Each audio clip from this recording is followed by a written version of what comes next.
Hello tout le monde, aujourd'hui nous sommes pour une nouvelle vidéo. Donc un nouveau c'est lundi, comme d'habitude on est samedi.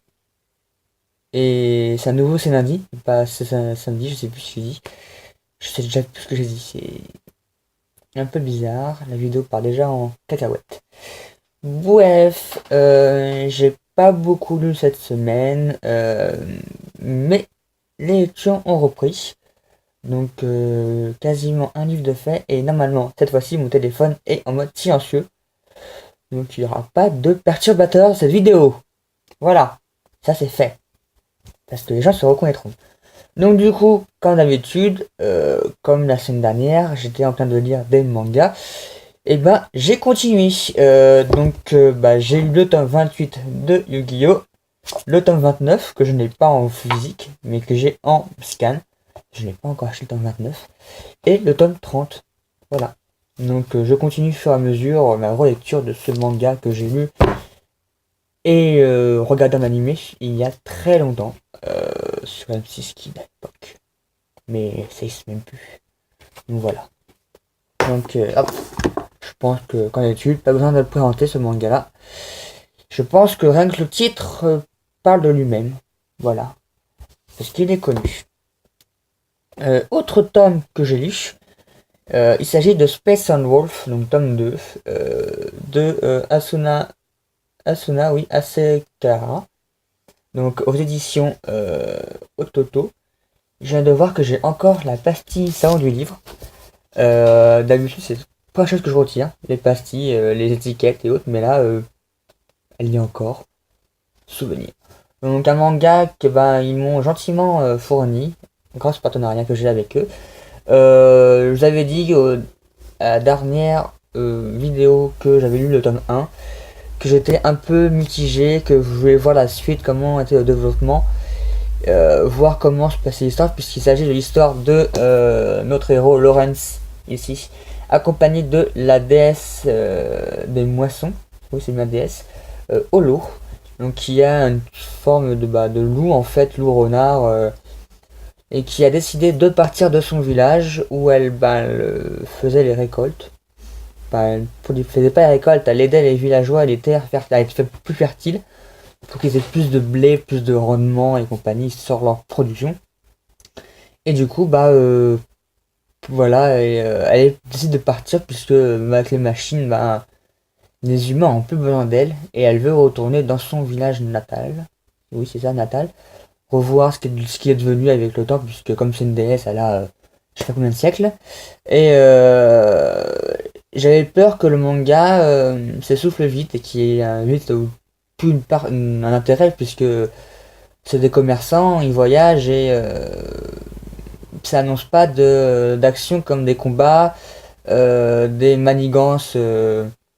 Et en fait, dans ce tome 2, Lawrence commence à avoir des problèmes à cause de Holo principalement, puisque comme elle est pas humaine, faut la cacher quoi, parce que sinon elle se fait brûler par l'église. Elle est un peu pas présentable, enfin, avec une queue et des oreilles de loup. Ça facilite pas forcément le dialogue, surtout avec surtout dans un monde où les gens ont l'air plutôt croyants, donc ça facilite pas l'échange. Donc l'action, ils sont quand même poursuivis via des manigances, une sorte de complot entre commerçants qui se créent. Du coup, il y a eu un intérêt. Donc je me demande ce qu'il y aura après. Comment va se développer la série. Donc, je suis très curieux là-dessus. Donc voilà. Je peux que être surpris et je suis pas déçu pour le moment. Ça se lit bien, ça change des mangas qui sont comme Fate Zero ou autres où ils sont beaucoup shonen et au final le héros tape sur la tronche d'un ennemi, il gagne et tout le monde est content. Et voilà. Où il y a à chaque fois une évolution et des combats. Là c'est plus posé, c'est plus calme, c'est plus adulte. Voilà. Donc ça change et c'est très sympathique. Ça donne un coup de frais dans les mangas. Hop. Donc du coup j'ai aussi j'ai aussi lu un livre. Lu un livre. C'est plus français. Il s'agit bien sûr de Dualed. J'espère que je le prononce bien parce que Ouais, je sais pas. Donc de Elsie Chapman, aux éditions Lumen. Donc il s'agit globalement d'une histoire d'un thriller déjà. Donc il rentre dans le concours, dans le challenge des un mois une consigne. Pour le mois d'avril, on doit lire un challenge. Pas un challenge, on doit lire un challenge. On doit lire un thriller. Donc comme ça il sera lu. Livre que j'ai commencé il y a quelques jours. Voilà, petite coupure, parce que voilà, il y a des mondes qui sont rentrés en bas. Donc je disais que j'avais lu en fait les 200 ans, quasiment 300 pages en fait depuis hier. Donc en fait je ne l'ai pas fini encore, puisque comme vous pouvez le voir, j'en suis là. Et il me reste réellement 5 pages. Parce qu'en fait malheureusement le train n'est pas assez long. Ouais, ils font chier, hein. Pour une fois, il n'y a pas assez de stations dans le train. Donc du coup, j'en suis à la toute fin. Je sais pas comment ça se finit. Donc ça m'énerve. Voilà. Merci SNCF. Encore votre faute. Toujours votre faute de toute façon. Donc globalement l'histoire, ceux qui sont intéressés, c'est dans la ville fortifiée de Kers. Kers, oui, un truc bizarre, hein. C'est un monde pas forcément connu. Où en fait les humains sont cloîtrés dedans.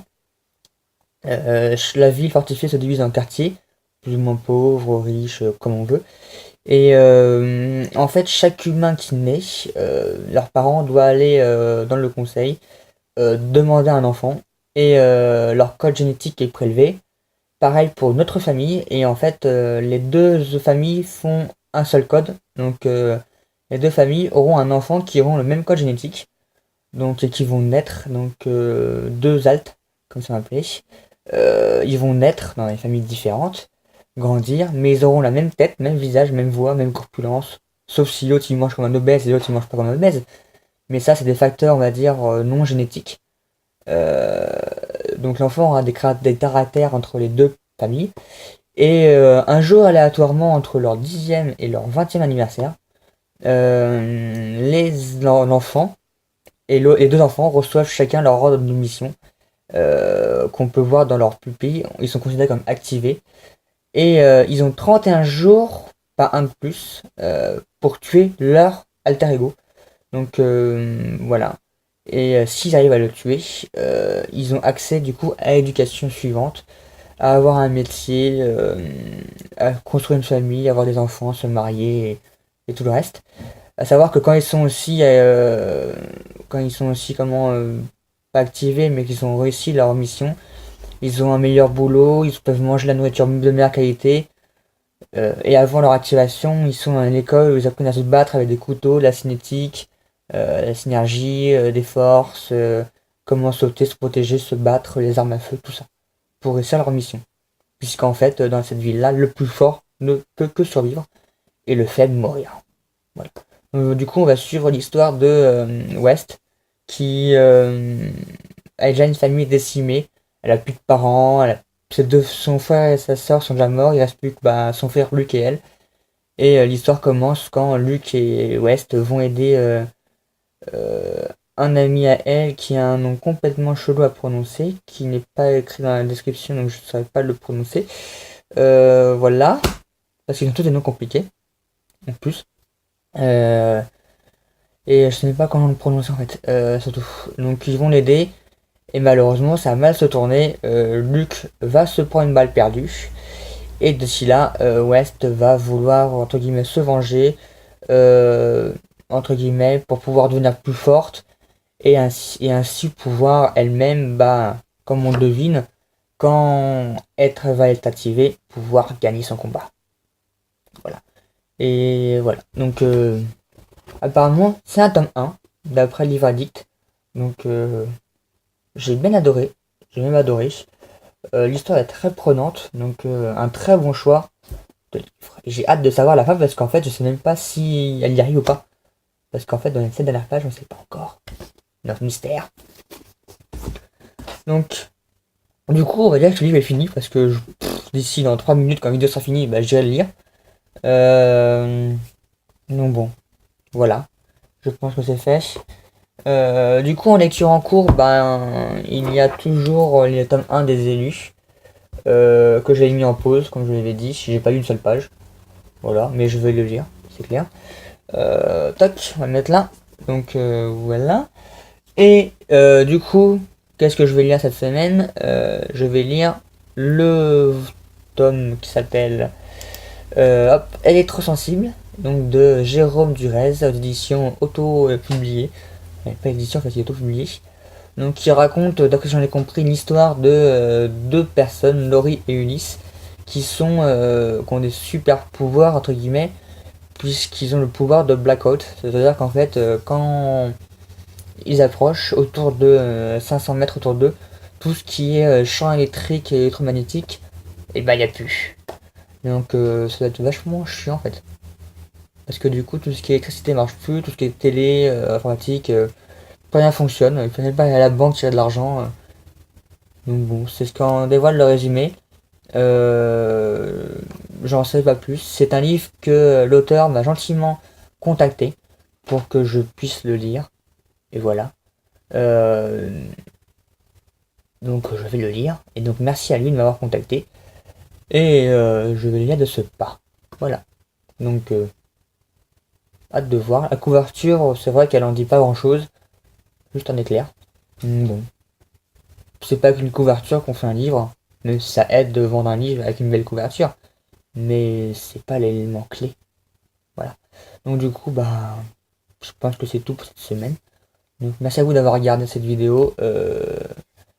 N'hésitez pas à commenter, à partager, à me dire ce que vous lisez vous aussi. Parce que voilà, c'est aussi à ça. Et du coup, bah, bonne lecture, bonne semaine de lecture à vous. Et à bientôt. Tchuss.